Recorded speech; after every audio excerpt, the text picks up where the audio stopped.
Bonjour à tous et bienvenue sur Cut & Click. Je suis avec l'ami Kerr qui est là. Oui. Et l'ami Cardel n'est plus là. Mais il sera là dans quelques instants. La magie des trucages vont le faire apparaître.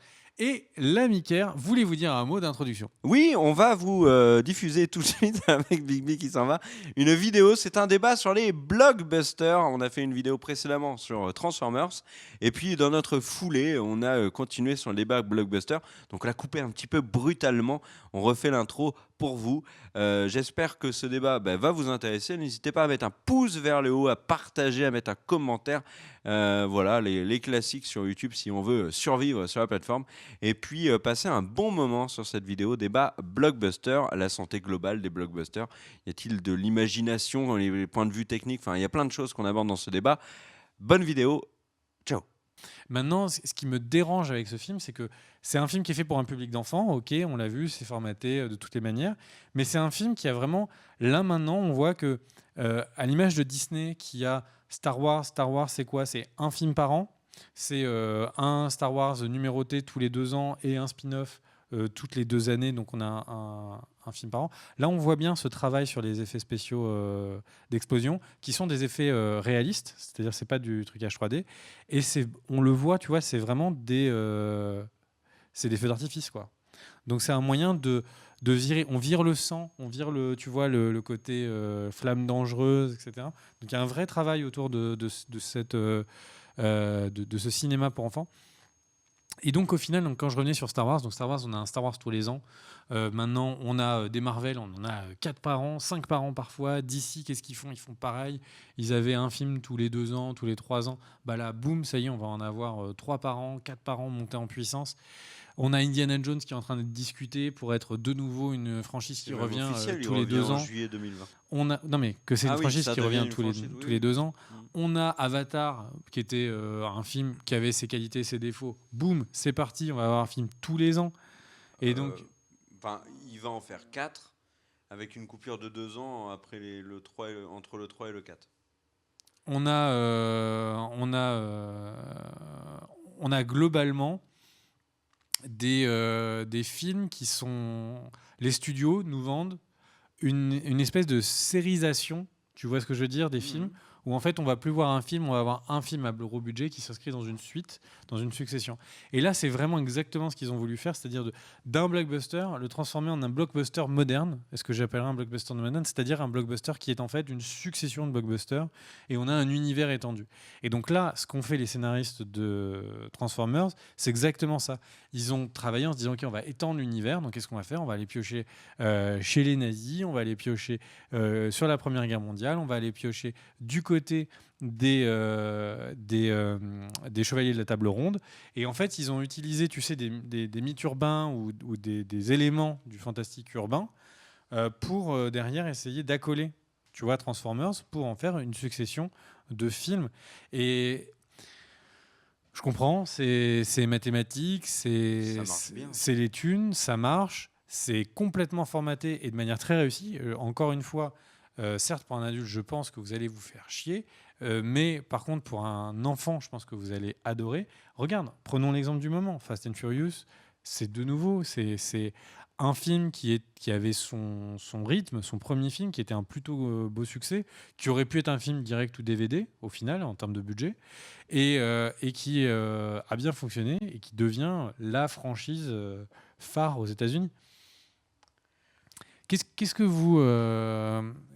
vous en pensez du coup de cette succession de films ? Vous pensez que ça fait avancer le schmilblick ? Est-ce que vous pensez qu'au contraire c'est dommage parce que ce cadre scénaristique permet dans le cas de Transformers, parce que pour pas tourner ça juste sur un débat en disant les blockbusters c'est pas bien. Le truc c'est que là on le voit bien d'un cadre qui est extrêmement formaté. Techniquement ils arrivent à faire un film qui est particulièrement maîtrisé. Vraiment par tous les aspects. Ils veulent parler à un public et ils le font avec des codes couleurs, ils le font avec... Enfin, vraiment, on est sur une technicité du travail de l'image et le candy, tu vois, le candy eye, c'est-à-dire d'une image qui a un bonbon pour l'œil et qui, du coup, est extrêmement acceptée, tu vois, par l'œil humain. Donc, travail de la forme des images. Ils font de l'étalonnage qui est très sous forme de rond, sous forme de rectangle et losange. parce que c'est un étalonnage à l'ancienne qui a tendance à plaire à l'œil. Enfin bref, tout est particulièrement maîtrisé. Et donc, dans ce cadre de blockbuster classique, ils arrivent à faire un film sur lequel ils s'éclatent sur les autres domaines. Est-ce que vous pensez que ça va permettre au cinéma d'atteindre des nouveaux sommets techniques, ou est-ce que c'est au contraire le scénario qu'on va voir se déliquéfier, disparaître? Technique, probablement, parce que de toute façon, c'est le blockbuster qui fait avancer la technique, parce que c'est là où tu as des moyens, c'est là où tu peux tenter. Moi, je pense par exemple au Grand Bleu, où tu vois, ils avaient. Bon, on peut pas vraiment le qualifier de blockbuster, mais film à film français, budget. c'était Star Wars. Vraiment, mais qui a inventé les lentilles, tu sais, pour pas qu'il y ait de déformations sous l'eau. Il y a plein de techniques qui se sont créées avec des blockbusters. Maintenant, c'est assez rare d'avoir des blockbusters qui regroupent pour moi les deux facettes du cinéma, c'est-à-dire le côté technique, mais le côté création. Dark Knight. Dark Knight, oui, bien que... Il va dire du mal de Dark Knight. Non, je vais pas dire. Je trouve que c'est un super film, mais il renouvelle pas le genre, si tu veux. Dark Knight. T'as vu Batman and Robin avec Schwarzenegger en tête de bite de Schtroumpf? Ouais, mais tu vois, est-ce qu'un Tim Burton, oui, mais tu vois, est-ce que quand Tim Burton essaye de faire un Batman, est-ce qu'il essaye pas un peu plus de renouveler par son esthétique à lui que un Nolan quand il fait un Batman où c'est ultra propre, ultra beau, super bien joué, bien scénarisé, d'accord, mais qui renouvelle pas forcément. C'est vrai, mais on va dire que Tim Burton avait renouvelé par rapport à ce qu'il y avait avant. Oui. Nolan a renouvelé par rapport à Tim Burton. Ouais, mais regarde, est-ce que d'après toi, par exemple, la question que je vais te poser, donc ce qu'aurait renouvelé Nolan sur The Dark Knight, est-ce que ça a été suivi d'effets dans les films de super-héros après? Je trouve que pas vraiment. C'est bien, c'est une pépite, mais qui est trop, comment dire, trop rare, malheureusement, dans ce genre de film, je trouve. Moi, sur le blockbuster, j'ai pas d'avis sur la technique, c'est pas mon truc. Par contre, l'importance de plus en plus grande du blockbuster à Hollywood, je le comprends. La première raison, c'est qu'il y a très peu de nouveaux films qui marchent. Il y a vraiment très peu. Et dès qu'ils en ont un, ils sautent dessus et ils le développent en faisant un univers plus construit avec suite et spin-off. L'exemple récent, c'est Conjuring. Conjuring, le 1 a très bien marché, bonne critique, succès au box-office. Et ben déjà, alors que le film n'est pas vieux, il y a un Conjuring 2, un Conjuring 3 qui est en préparation. Il y a eu un spin-off Annabelle qui a déjà sa suite. Et il y a un nouveau spin-off sur The Nun qui est déjà en chantier et dont la sortie est imminente. Ça, c'est pas étonnant. Il y a plusieurs raisons à ça. La première, c'est financière. Ils vont se faire énormément de thunes. Sur le fait t'as le premier qui fonctionne, on fait les suites parce qu'on sait que ça va attirer du monde. Le deuxième élément qui est important, je trouve, c'est au niveau du merchandising. C'est très compliqué de faire du business sur un film qui est en one shot. Le business sur Matrix, ils ont surtout réussi à le recréer avec les deux suivants. Il y a des films qui ont été uniques, ont très peu de succès en termes de produits dérivés, etc. Il y a très peu d'exemples. Vous allez me dire, il y a La Reine des Neiges, etc. Bien évidemment, mais Disney, c'est un cas particulier. Et enfin, le dernier élément, j'ai envie de dire, c'est un peu sociétal. Qu'est-ce qui fonctionne énormément au niveau de la lecture, au niveau de la télé, etc. C'est des choses que l'on voit grandir, se développer au fil du temps. C'est les longues séries de mangas, c'est les longues séries de comics, c'est les longues séries, ou même pas forcément longues, mais c'est des univers littéraires. Par exemple, en littérature, ce qui marche très bien dans les dernières années, c'est Game of Thrones. Oui, mais Netflix te prouve que c'est pas totalement vrai non plus. Pourquoi ? Parce que Netflix, c'est justement pas là-dessus. Netflix, c'est des séries assez courtes. C'est oui, pas forcément voué à plein de... Tu vois, c'est des séries quand même. Là, on a un film qui dure 1h30, 2 heures, et après, cet univers-là qu'on a découvert, on l'a plus. C'est que ça va complètement à l'opposé de tout ce qu'on a l'habitude de consommer. Naruto, qui est extrêmement long, les BD... C'est ultra de niche, les animes et les mangas. Ah non, aujourd'hui, c'est bien sûr que si. Non, aujourd'hui, non, ça a énormément de succès. Le pic de téléchargement de l'année, je crois que c'est l'Attaque des Titans. Non, oui, mais ça reste, énormément de succès. Ça reste des chiffres assez bas comparé à toute une population. Tu vois, par exemple, regarde, attends. En fait, si tu veux, il y a malheureusement beaucoup plus de gens qui regardent Un Plus belle la vie qu'un Attaque des Titans, si tu veux. C'est ça que je veux dire. Oui, c'est un succès, mais ce n'est pas un. Bah, si, ça réunit tous les soirs, je sais pas combien de téléspectateurs. Oui, mais ça, si. mais c'est un cas particulier parce que c'est diffusé à la télé, à des heures accessibles, etc. Mais moi, ce que je mets plus belle la vie, ça rentre dans cet exemple-là. Au lieu d'avoir un one-shot et puis ensuite on passe à un autre one-shot, ils vont développer ce que l'on a l'habitude de consommer, c'est-à-dire des séries, qu'elles soient littéraires, qu'elles soient animées, qu'elles soient télévisées, etc. Et ça s'inscrit complètement dans cette logique-là, surtout quand le one-shot de base a eu beaucoup de succès. Et c'est pour ça qu'on se retrouve à avoir des suites de choses qui sont improbables. Là, le dernier exemple, c'est Netflix. Ils ont un énorme succès avec 13 Reasons Why. Et la série n'a n'a pas besoin de suite, rien du tout. Elle est scalée, elle n'a pas besoin d'avoir autre chose. Et tout de suite, du côté de Netflix, on dit ah mais attendez, on va essayer de faire un truc. Et puis l'auteur de 13 Reasons Why, voyant le succès fou de la série, se dit non mais j'ai d'autres idées, etc. On va en faire une suite, etc. Enfin, il y a The Night Manager, c'est un exemple. C'est une mini-série qui devait être en one shot, c'était en accord avec tous les acteurs. Et au final, ils vont en faire une suite, etc. Donc, et les films, c'est pareil. Kingsman, ça a eu du succès, boum, il y a une suite. Pour tout, même les films qui bizarrement n'ont pas eu de succès, ils vont aller creuser pour en faire une suite sur d'autres marchés. Il y a toujours eu des suites. Mais là, j'ai vraiment la sensation qu'on est passé à l'étape d'après. C'est-à-dire qu'il y avait des films, les blockbusters. D'abord, on mettait de l'argent sur le blockbuster. Ensuite, on s'est dit, OK, on va mettre de l'argent dans les suites des blockbusters. Mais là, c'est vraiment le 2.0, quoi. Enfin le 3.0. C'est-à-dire que c'est le moment où, en fait, on n'est pas là pour créer une suite, on est là pour créer des univers étendus. On est là pour créer les séries. On est là pour créer, tu sais, tout ce transmédia-là. Et là, Transformers, c'est basé sur rien, tu vois. Le truc, c'est que Marvel, on a un univers étendu. Why not ? Il y a déjà 60 ans de comics. Tu peux faire un univers étendu, il existe déjà. DC, tu peux faire un univers étendu, ça existe déjà. Star Wars, c'est un peu discutable, mais au final, depuis 77 où le premier Star Wars est sorti, on a eu l'univers Star Wars étendu, qui porte exactement ce nom, avec des bouquins, des séries, des trucs.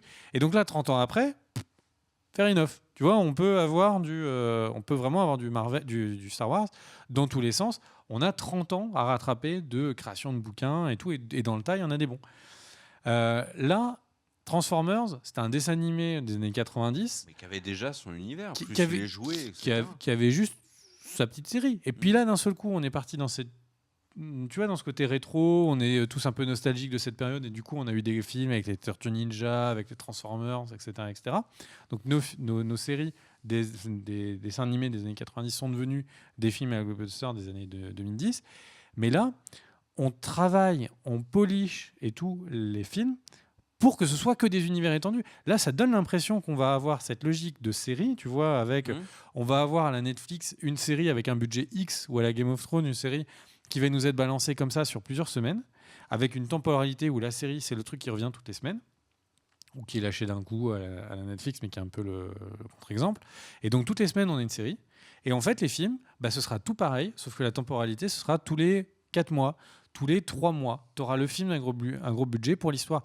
Et en fait, les films vont devenir un peu, tu vois, les séries. Les séries ont été influencées par les films dans leur écriture. Maintenant, elles ont des histoires et tout. C'est plus à chaque épisode, tu sais, tu t'en fous. Si tu regardes les vieilles séries, tu regardes Columbo, tu peux regarder l'épisode 10 avant l'épisode 3. On s'en fout. C'est pas exact, c'est le terme, c'est pas feuilletonnant. Là, maintenant, en fait, donc les séries se sont imprégnées des films, mais là, maintenant, on voit les films qui sont imprégnés des séries, où en fait, les films sont devenus des espèces de méga... Certains blockbusters sont devenus des méga séries.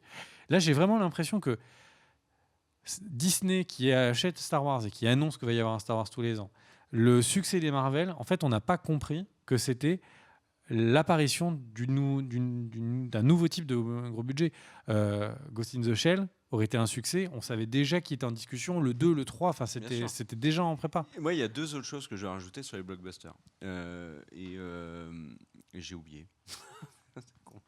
Pendant que sur le chat, on nous dit sur quel chat ils sont. Et on est sur ce chat, Pierre-Éliott. Ouais. On va être d'accord que tout ça n'a que vocation économique et financière et pas forcément. Transformers, c'est mais c'est un goût. En fait, tu sais, il y a eu des va-et-vient. C'est-à-dire que quand on était dans les fins 90, les suites, à un moment, il y a eu un ras-le-bol. Et il n'y a plus de suite pendant un certain temps. il s'est passé quelques années avant qu'on ait de nouveau des gens qui se donnaient à la suite, le 2, le 3, etc. Là, maintenant, il n'y a pas de ras-le-bol. Les gens continuent à avoir tous les Marvel. Chaque Marvel pète le record, enfin, chaque Marvel pète le record, ou en tout cas est capable de péter le record. Le fait d'être une suite n'est plus un problème. Deadpool et Gardiens de la Galaxie a beaucoup aidé. C'était pour le coup des films qui avaient de la création, enfin qui renouvelaient un peu. sur du comics. Oui, mais ça a relancé un peu le bordel parce que ça Après, commençait à s'essouffler. Enfin, le blockbuster. Enfin, moi, je pense pas que le blockbuster est incapable de se réinventer. Il y a quand même deux choses que j'ai. Regardons que j'ai envie de dire. Godzilla, mais vraiment King Kong, Godzilla. Encore une fois, on prend l'exemple du moment. Godzilla a son film. Il marchouille. Moyen. Vraiment, il marchouille, c'est pas tant ça. Le film, moi, je l'ai trouvé catastrophique. Toi, tu l'as trouvé cultissime. Non, tu rigoles ou quoi? Non, Je l'ai pas aimé. C'est pas si crime. Et donc, le truc, c'est que tu l'as trouvé pas si ouf que ça. Et qu'est-ce qui se passe? Ils disent non, mais en fait, on va mettre King Kong dedans et tout, c'est parti. Et puis, en fait, on va faire Godzilla après. Et on va présenter des monstres et tout pour qu'on puisse avoir un monstre tous les 2 ans. Et quand tu vas voir le film de King Kong, le film, moi, j'ai trouvé plutôt bien. Mais la fin. Il t'explique que ça va être une série de films. Tous les ans, tu vas avoir ton film de monstre, tu vois. Ils te disent, regarde, t'as des clichés. Non, mais c'est vraiment, t'as des clichés de teasers de publicité. Et ils disent, tu vois un papillon géant, tu vois Godzilla, tu vois un serpent géant, je crois, un truc comme ça. Et donc, tu vois comme ça plein de clichés. Tu vois, il te dit, bon, bah là, c'est 2018, ça, c'est 2020, ça, c'était 2022. Ouais, déjà, il y a un calendrier très fort. Mais moi, les deux trucs que je voulais dire, c'est où sont passés les blockbusters one-shot? Parce que là, tous les blockbusters en développement, tous les blockbusters sortis ces dernières années, ce sont des films qui s'inscrivent dans une franchise. Ghost in the Shell, mais c'est parce qu'il n'aura pas le choix. Quoi? Ghost in the Shell, mais c'est parce qu'il n'aura pas le choix. C'est une adaptation, c'est pas un one-shot. Oui. Mad Max, on a... Cite-moi aussi, regarde Jurassic Park aussi, c'était une adaptation. Mais non, mais bien sûr. Mais où sont passés? Alors oui, bon, adaptation de livre, mais c'est pas ce que je parle là-dessus. Attends, je pense que par exemple, je serais pas surpris que dans 2 mois, on apprenne Jurassic Park lance un film tous les 2 ans, mais etc. Bien sûr, etc. mais c'est déjà le cas. Jurassic World, il y a déjà c'est l'ouverture. Trilogie. Et c'est déjà et accessoirement le prochain, ceux qui devaient mettre dans le film, dans le World, qui était l'arrivée de l'armée,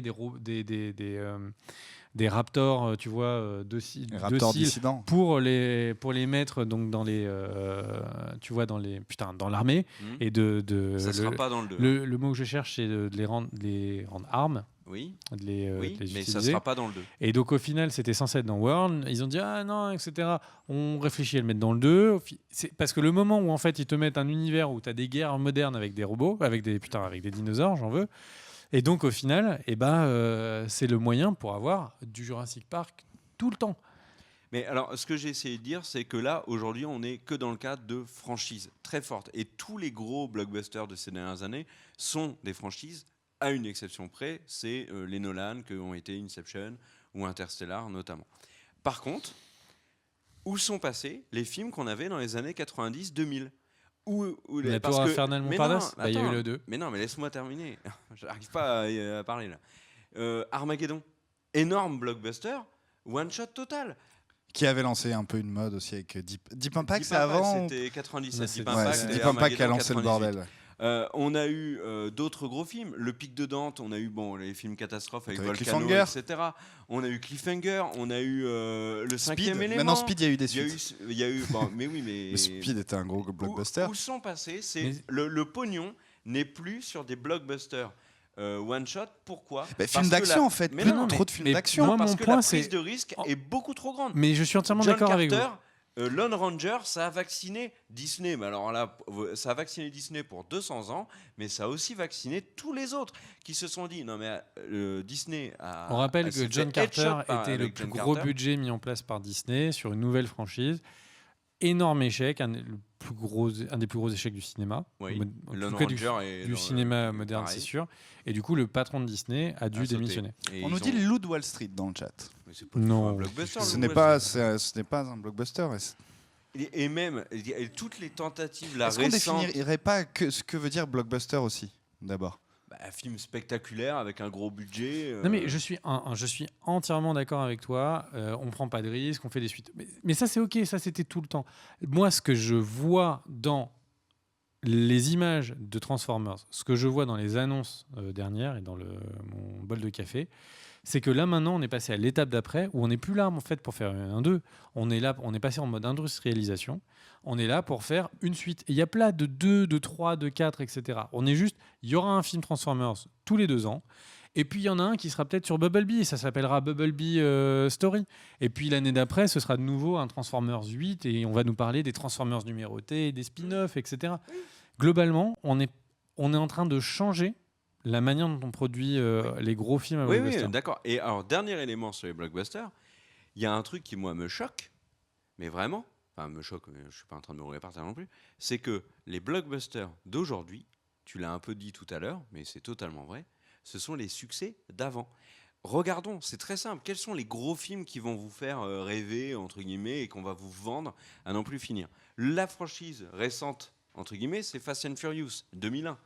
Indiana Jones, années 80. Star Wars, fin 1970. Jurassic Expendable. Park, 1993. Ouais, mais Expendable, C'est pas vraiment un franchise à part. succès.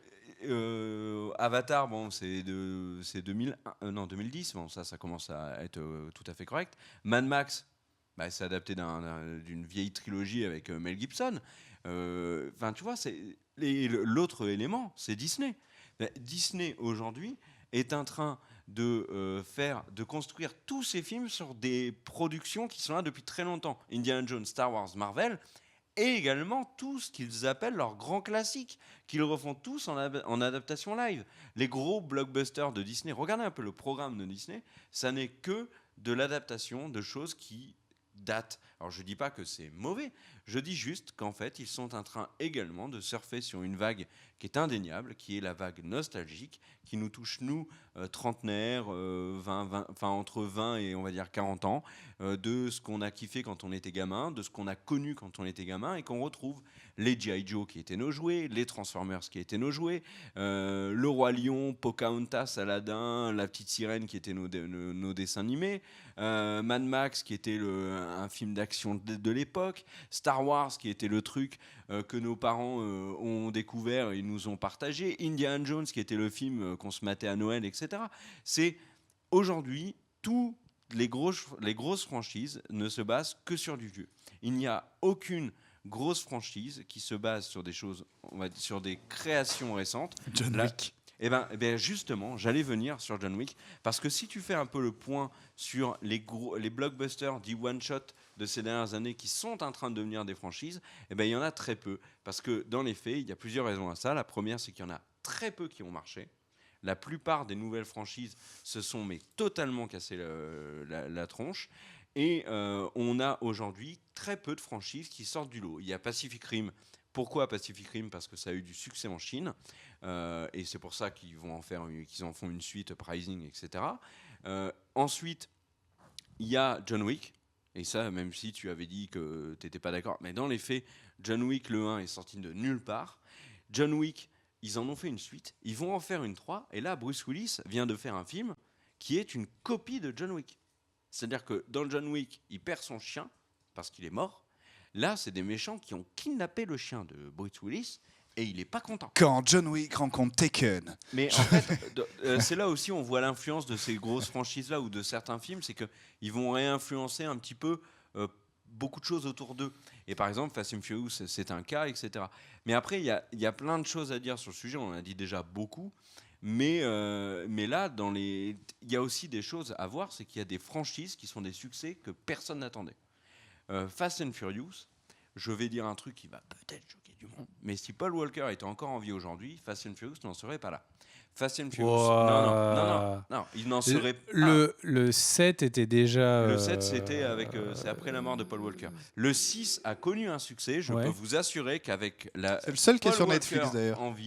Paul Walker en vie, Fast and Furious ne dépasserait pas le milliard, j'en suis certain. Tu accuses du coup les gens de l'avoir buté? Mais pas du tout. Tu es conspirationniste? Mais non, pas du tout. Mais voilà, un autre succès que personne n'attendait et qui va pourtant faire plein de rejetons, c'est Jurassic World. Parce que très honnêtement, l'énorme succès de Jurassic World, qui fait partie des 5 plus gros succès de l'histoire du cinéma, eh ben, personne n'avait vu venir, et même pas Universal. Et enfin voilà, tu vois, il y a d'autres franchises comme ça qui donnent des idées. Mad Max, bah, si Miller n'avait pas fait un film incroyable, il n'y aurait pas eu un tel bouche à oreille sur le film Sur qui, Cars du 3. coup, n'aurait pas donné d'idée de faire une suite. Si aujourd'hui Ghost in the Shell avait été un succès, en effet, comme tu l'as dit, il y aurait une suite. Jupiter Ascending, les Wachowski l'ont fait dans l'optique d'en faire une suite. Ça s'est planté. Tu fais quand même chier à me rappeler ce film. Ça s'est planté, du coup, voilà. Si Pacific Rim n'avait pas eu Le un chien qui succès fait en du Chine, skate, il n'y aurait pas de suite. torse nu. D'autres exemples, des tests récents. Si Warcraft avait eu du succès, je peux vous assurer que l'entièreté de l'univers Warcraft aurait eu le droit à des projets de films et que Blizzard se serait dit « Ouh, adaptons Diablo et adaptons Starcraft le plus vite possible. Assassin's Creed, c'est pareil. » Enfin, des franchises, il y en a des tonnes. Et il y en a aussi qui ne verront jamais le jour du fait de leur échec. Mais aujourd'hui, j'en reviens à ce que je disais avant, où sont les films originaux ? Où sont ? Et il y a eu des années... Midnight Special. Assassin's Creed, Il y en a eu plein, c'était Midnight Special, tu vois. Tu avais fait une news, je me rappelle, un été. Ouais. Tu avais dit qu'il n'y avait 2015. qu'un seul film il y avait Il y avait deux productions qui étaient des créations originales, tout le reste était adaptation, remake, reboot. Il n'y avait que 2 films, et un des 2, excuse-moi, c'était Nos pires voisins avec Zac Efron. Mais c'était quand même pas fou. Ça, on est d'accord que c'est un phénomène qui s'accélère. Moi, ça a toujours été le cas. Enfin, tu parles d'une news de 2015, on vérifiera en 2016, en 2017, ce sera toujours la même chose. Moi, je pense vraiment... n'est pas un je pense vraiment que là, on va voir dans les années qui viennent et tout, mais on va commencer à avoir... Chaque grosse série va se prendre un mois, tu vois, pour pas être à peu près tous au même moment. Et on va avoir des années qui vont commencer à se ressembler. Avec tous les ans, à Noël, c'est Disney. Tous les ans, l'été, ce sera Transformers. Tous les ans. Et vraiment, j'ai l'impression qu'on va normaliser du coup vraiment beaucoup la création artistique. Mais le truc aussi, là, on est en train de dire ouh là là, c'est pas bien, etc. Mais dans les c'est faits, toi qui dis ouh là là. Dans les faits, c'est aussi de notre faute. Disney, ces dernières années, n'a pas connu d'énormes échecs. Il n'a connu que quand même de très gros succès qu'avec des franchises, des adaptations, etc.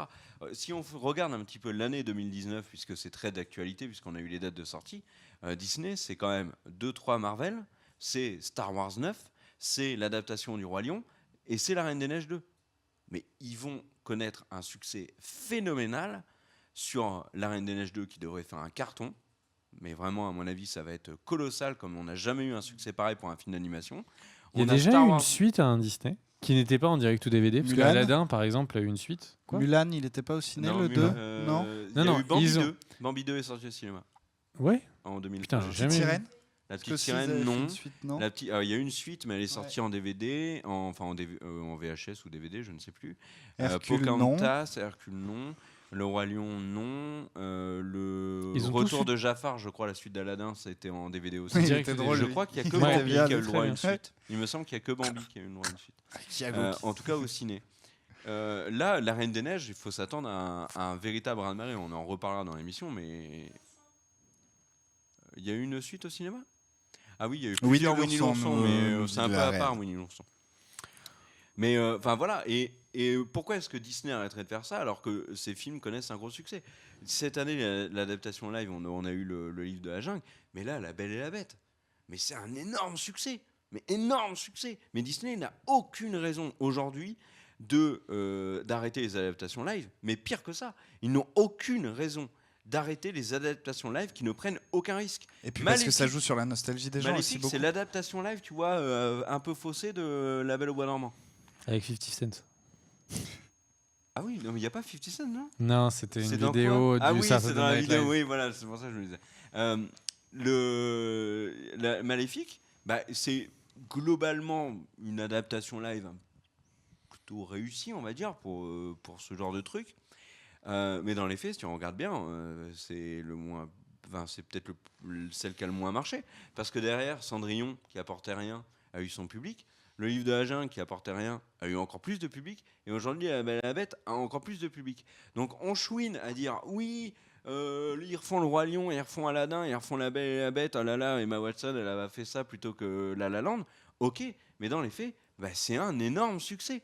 Et ça, c'est pareil quasiment pour tout. Et du coup, ils n'ont aucune raison d'arrêter. Let's go!